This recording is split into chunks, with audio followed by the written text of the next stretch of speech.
Hi, I'm Brendan Baker, and if you knew me, you probably know that I'm pretty into basketball. Kind of known for that. But what most people don't know is why. I love basketball because it teaches me how to be a better teammate. When somebody talks about basketball like it's stupid or like it doesn't matter, it bugs me because basketball is way more than putting a ball into a hoop. Most people think I'm crazy, but the truth is, basketball is way more than a sport to me. That's why I'm constantly talking about it, because you can't really know me unless you know what matters to me. It's not just a sport, it's personal.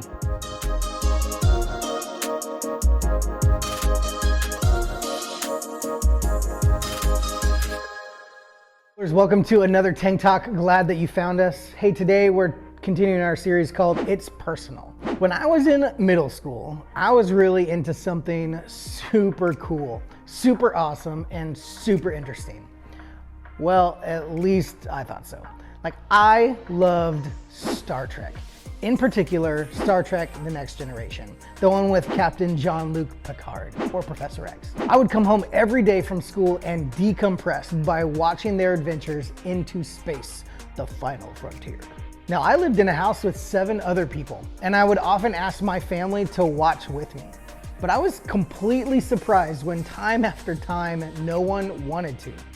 I was kind of okay with that, but I wasn't okay with that. It meant that when I would try to find a little time to escape onto the Starship Enterprise, my family would not stop what they were doing to allow me to enjoy it. Instead, they cared about their business and rarely considered me and the thing that I really loved. At that time, Star Trek mattered so much to me. It was personal for me. And because it was personal for me, I thought it was personal for everybody in my family. But I eventually realized that just because this mattered to me, it didn't mean that it mattered to anyone else. Sadly, it got to the point where I had to go to my mom and ask her to protect that 1 hour of the day from my siblings where I could watch Star Trek in peace. Maybe you can relate. Maybe you think everyone still cares about hoverboards or fidget spinners or rainbow looms as much as you do. But your dreams are being crushed when you realize that most people have moved on from those trends a long time ago. Whatever it is, we all have stuff that matters to us, things that are personal to us, and a lot of times we show what matters to us to the people around us. You see, there are things that we care about as individuals. I have my things, you have your things. Things like video games, or fashion, or sports, or music, or animals, or photography, or fishing. I don't know why you'd like fishing, but it's out there. And of course, there's like TikTok, or dancing on TikTok, or fishing and dancing on TikTok while photographing animals, whatever. It could be specialized, I don't know.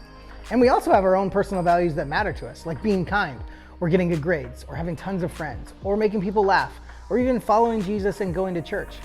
And because we're so interested in that thing or believe so strongly that we value is important, it's easy to think that it matters to other people as well. We feel that if it's personal for us, it means it's personal for others. And if we care about something, that means that other people probably care about it too, or at least they should, right? Or maybe, even if we know other people don't really care about the things we care about, we still think that we know what they care about. Like the kid at school, or your new neighbor, or the girl on your team, or the boy in your small group. You don't really know them, but you think you do. You think you have them all figured out, even though you really haven't taken the time to get to know them personally. Here's the truth, we all do this. Think about it. I bet you can all picture someone in your life right now that you think you have all figured out. You think you know who they are, what they're into, and what they're like. You think you understand what matters to them and what they care about. And you've probably thought those things based only on assumptions or observances from a distance. You don't really know what matters to them, but you think you do. That's because, like we said, it can be easy to think we have people figured out. It can be easy to feel like we know people personally when we really don't. And while that may not seem like that big of a deal, I think it actually has the potential to impact both others and ourselves in some not so great ways. For starters, we tend to only hang out with people who we think are like us, who care about what we care about. And that means we leave out, avoid, or exclude other people we think are different than us. Not only does that cause us to miss out on some people who might bring a lot of great things into our lives, but it also leaves room for us to hurt them, whether we mean to or not. Or these assumptions we make about ourselves and others make about us feel like maybe we're the ones who don't fit in. Like we feel stuck, lonely, and misunderstood. We feel like nobody understands what really matters to us. Like nobody really knows us on a personal level. That's why I love what Jesus did in the story of Zacchaeus. Jesus didn't make assumptions. Jesus made it personal by truly understanding what mattered to Zacchaeus. Before we get too far into the Zacchaeus story, let me give you some background on what was happening at the time. See, Jesus was becoming extremely popular, so more and more people were starting to follow him.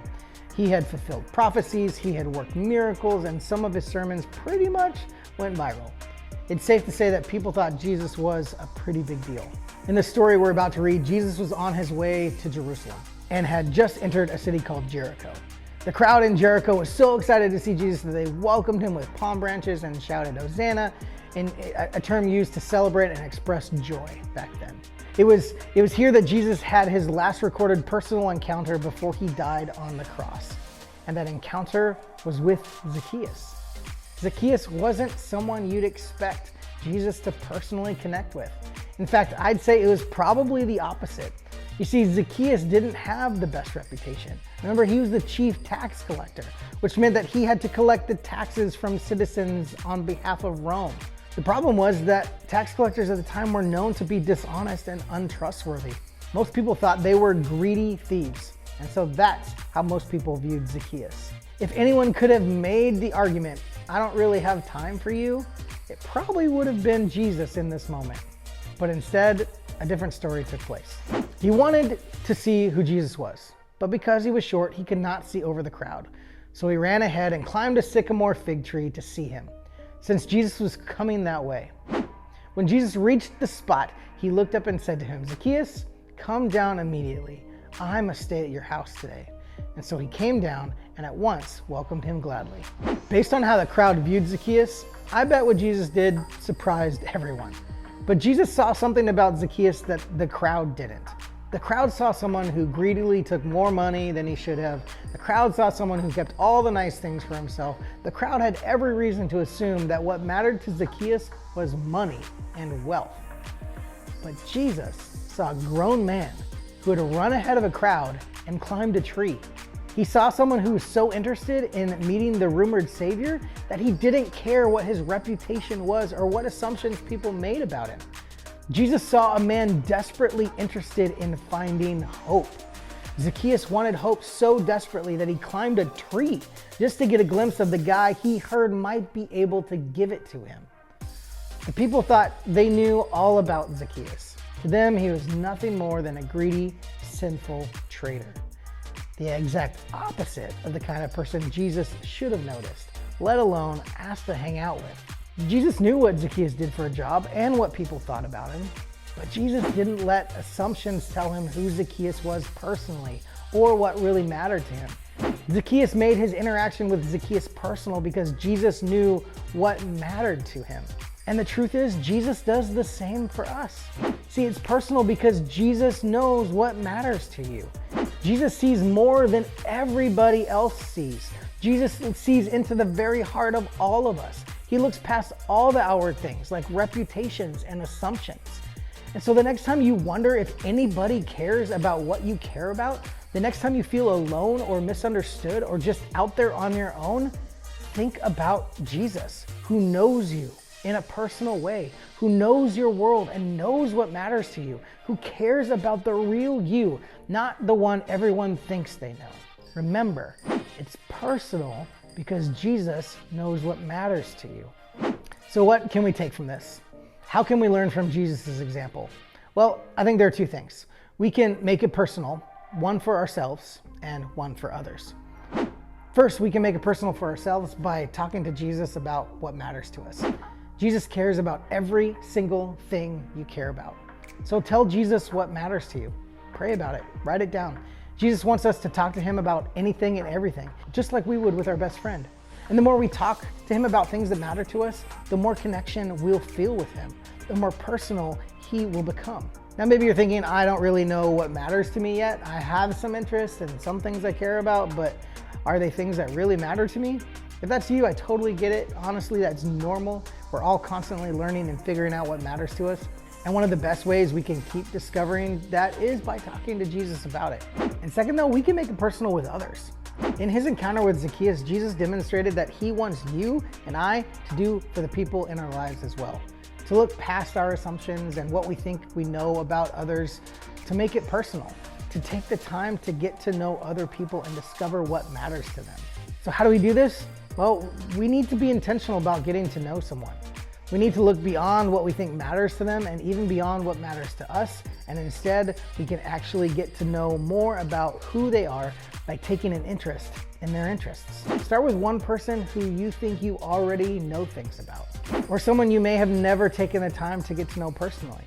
Talk to them. Ask them about what matters to them and then pay attention to what they say. Take an interest in other people, and you might just be surprised that you might have more in common with them than you thought. You may find that you made a personal connection where there wasn't one before. Congratulations, you got a new friend. Remember, it's personal because Jesus knows what matters to you. And because of that, he wants you to make it personal by discovering more about what matters to yourself and someone else. In your small groups this week, it might be a great place to do just that. It's a perfect place where you can learn about what matters to others and to show them that you truly care about who they are as a person. It's a place to share what matters to you most and then let them get to know you in return too. So as you head to small groups this week, I want you to be thinking about this question. What's one thing that matters to you? Thanks for joining us. We'll see you next week.